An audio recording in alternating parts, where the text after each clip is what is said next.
This is Bill Maul with Midwestern Tactical. Good morning. Well, it's officially 2017, and let the training begin for 2017's precision rifle matches that are coming up. Today I want to talk a little bit about the precision rifle, getting into this sport and what it takes. There are many out there. 4 years ago, I was one of them that decided I really wanted to get into precision rifle shooting, and when I started watching all the videos out there on YouTube and participating on the forums and reading all the articles, I soon discovered that, wow, this is a potentially expensive hobby. And that was confirmed when I first got into it with my first precision rifle, which was a Remington 700, stock for the most part, VSS, Varmint synthetic. And I bought my first scope, which was a Vortex Viper PST. Now that rifle served me very well for over a year in 308, and it really got me into reloading and learning the fundamentals behind this. But just a Remington 700, which I bought used by the way, was right around $600, and the optic itself was right around $1,000. So I mean, I had $1,600 into the sport without even really thinking about it, and that didn't include the components for reloading, and it didn't include some of the gear that was needed. I mean, down to the basics of a shooting mat and bags that you were going to use. But I was able to take that basic rifle and build upon the skills that are necessary to have gotten where I am right now. And my point to this is, if you have a hunting rifle in your gun safe that you use for deer hunting or just generally plinking, I don't care if it's a bolt action 22, even a semi-automatic, you can use that rifle to go out right now and start practicing the fundamentals to decide if really you have the patience and the time to get into this sport and understand the financial obligation to get into this sport. Those fundamentals are going to be the key that you need to get down first, even before you spend the money on the equipment, because they are going to decide, if you get them down, on how good you're going to be and how accurate you are. You need to take and get a routine where your form and your function on this rifle, all the way through the follow-through after taking the shot, is perfected, so that you can take the variables that make long distance shots difficult and at least try to remove yourself from them. To have to dump a lot of money into a rifle thinking that that's going to make you, the best shot in the world is completely wrong. It doesn't matter how much money you dump into a rifle, it's not going to make you a good shot unless you actually get behind the rifle, spend some time, get comfortable, and practice the fundamentals. I'm going to be putting out some videos on what I did to learn those fundamentals, but you don't even have to wait for that. There are tons of great videos out there on YouTube that will demonstrate this and show it. You have to understand that everybody might have a little bit of a different philosophy because, well, down to their very body types are different on what works for them. But if you really boil it down and look at what they're doing, and what you'll see that I'll put some videos out, it is pretty much the same with just a few different ambiances that have been changed. So that's where you need to start. You don't want to get into this by just dumping a bunch of money. Use what you have in your gun safe right now to start practicing. Get a place that you can shoot out to 100 yards, get yourself some ammunition for that rifle, and start practicing getting down on the ground, prone behind that rifle. Proper body mechanics, proper body positioning, proper grip on that rifle. Make sure that that optic that's on that rifle actually fits you. That's one of the biggest areas I have found in working with people when I'm helping them and training them in precision rifle, is that their rifles are set up completely wrong. I try to get behind and look through that optic, and it's either too low on the firearm, it's too high on the firearm, they're not seeing a full picture through it. You want to make sure that you can see through that optic and it's clear and you're not fighting it, because if you're fighting it, the more you're moving your head around on that rifle fighting it, the more you're moving that rifle around and the harder it's going to be to get a well-placed, accurate shot with it. So you have to make sure that the rifle itself that you're going to be using is set up properly. I can't tell you during the hunting season here in Wisconsin right before how many people I have come over to use my range to sight in their rifle. And they're lucky to get 3 to 5 rounds in something the size of an 8 to 10 inch pie pan. And I look at them, and a lot of times their scopes aren't even tightened down on the rifle properly, or they put some incredibly, $15 scope mounts on there that are rattling around. They can never get a really good zero on that. And after about an hour with them and the proper tools, we're getting them down into something that they can shoot the size of a $50, which I know they're going out into the woods and at least are being humane hunting deer. But get the rifle out of your gun safe and get behind it and start practicing those fundamentals and seeing if you can take and start putting shots on paper and get some nice tight groups, get some nice accurate controlled shots, and establish that consistency. Know exactly where you're supposed to have your finger on the trigger, how you're supposed to grip that rifle. Once you've spent a decent amount of time doing this, is when you can start looking at the different options you have out there.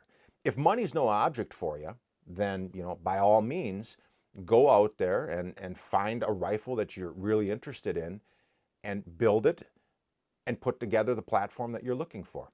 But I also recommend, depending upon which state you're from, attending or getting on Facebook and attending some precision rifle matches. Even if you have just a hunting rifle, you will find that the gentlemen at these matches are more than happy to take and have you enjoy the sport with them, and very helpful to answer your questions. What that'll do for you is give you an idea of what these precision rifle matches are like and the equipment that the gentlemen are using at these matches. And you will get an idea by talking to them what worked for them and what didn't. And you'll be able to look at their body types, how tall they are, just basically the philosophies that they used to decide on what equipment they are using. And again, it's like everything else. You'll see a lot of different rifles and a lot of different optics and a lot of different chassis that the rifles are mounted in. But it all comes down to basically the same thing. A rifle with an optic, depending upon the chassis system that this is mounted in, and the caliber that they're shooting, okay? It really does. It comes down to that through their research and what they chose to go with. Then you can make that informed decision. Buy once. Buy that first optic, save up the money if you have to, and get a quality optic. That Vortex Viper PST that I bought is my first optic. I'm still using today on a 223 trainer rifle that I built up, just so that I can get behind and get some trigger time in and practice and keep my skills sharp, shooting a caliber that is very inexpensive for me to reload, as you see back here on my reloading press. But that scope is a great scope with a great lifetime warranty on it that I was able to transfer down. And eventually I'll transfer it down to one of my daughters so that they can start shooting with it. But purchase a quality optic that you can easily move to another rifle when you decide to build a second for a backup or a second for testing different calibers to see how they shoot for you. Take the time and do it correctly. Spend the money one time and then take and slowly build up. There's a lot of additional equipment that you have to buy for this, which is great fun. I love new equipment. I love taking and using these things that help to make you more proficient and make it a little bit easier on you when you go out to compete. But there's a lot of it. The shooting mat that you're going to be using. You want to choose a decent shooting mat. You don't want to be laying on the ground. Right now, this last weekend, I was doing some load testing for this 260 Remington here in front of me.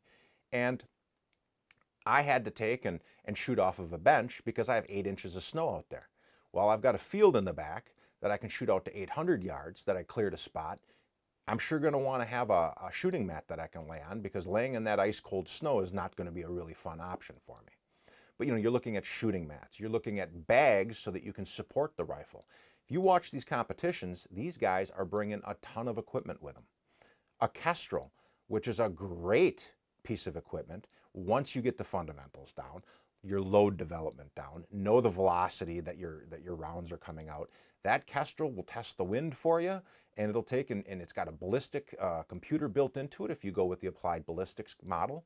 it'll help you take and dial the dope on the scope that you need to dial in, and at least get you right in the ballpark of where you need to be. You know, you're going to need potentially a rangefinder. You're going to need tools that you can use to work on your rifle should anything go down.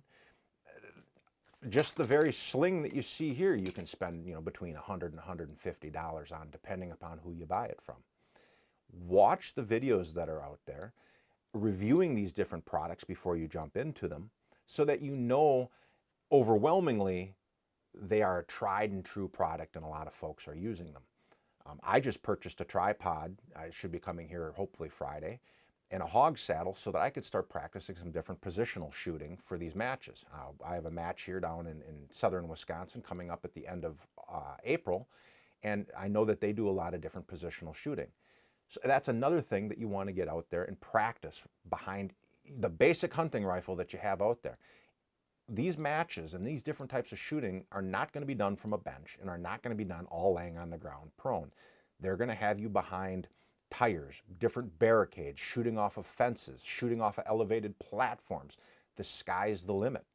These are other positions that if you get really comfortable just laying prone or shooting from a bench, you're going to find is very difficult to master unless you get out and practice them.